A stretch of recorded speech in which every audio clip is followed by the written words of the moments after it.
Hello everyone, আমার মিঠাই recipe চ্যানেলে আপনাদের সবাইকে স্বাগত। আজকে নিয়ে চলে এসেছি নতুন একটা রেসিপি নিয়ে। চলুন দেখানো যাক।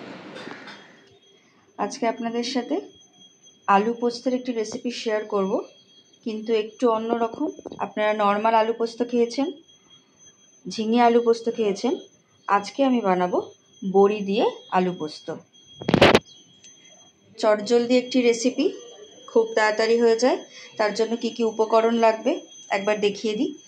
এখানে পরিমাণ মতো আলু টুকরো টুকরো করে কেটে সিদ্ধ করে নেওয়া আছে।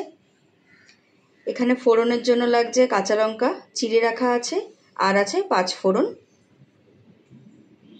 এখানে বড়ি রাখা আছে। আমার কাছে ছোট বড়ি অ্যাভেলেবেল ছিল, তাই আমি ছোট নিয়েছি। আপনি বড় বড়িও ইউজ করতে পারেন। এখানে আছে পোস্ত আর কাঁচা লঙ্কা বাটা, আর এখানে আছে কাজু বাদাম আর আমন্ড বাটা। চলুন এবার রান্নায় ফেরা যাক। প্রথমে গ্যাসটা অন করে কড়াটা গ্যাসের মধ্যে বসিয়ে দেবো। কড়াটা গরম হয়ে গেলে ওর মধ্যে দিয়ে দেবো পরিমাণ মতো সর্ষের তেল।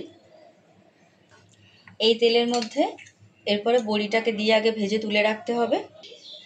তেলটা গরম হয়ে গেলে এরপরে বড়িগুলো দিয়ে দেবো, লাল লাল করে ভেজে নিতে হবে। লাল লাল করে ভেজে নেওয়া হয়ে গেছে। এরপর একটা অন্য পাত্রে বড়িগুলোকে তুলে রাখবো। এবার ফোড়নের জন্য দিয়ে দেবো প্রথমে 5 ফোড়ন, আর দেবো চেরা কাঁচা লঙ্কা, আর দিয়ে দেবো একটু শুকনো লঙ্কা ফোড়নে। এরপর সেদ্ধ করে রাখা আলুগুলোকে দিয়ে দিতে হবে। এরপর একটু নাড়াচাড়া করে নেবো ভালো করে।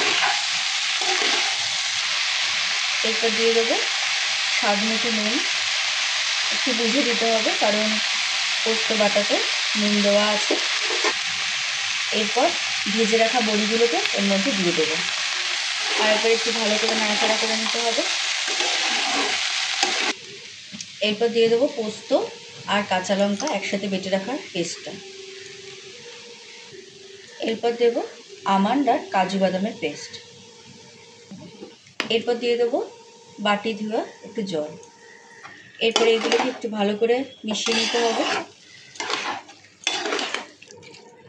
এই রান্নাটাতে আর কোনো গুঁড়ো মশলা পড়বে না, এমনকি হলুদও ব্যবহার হবে না।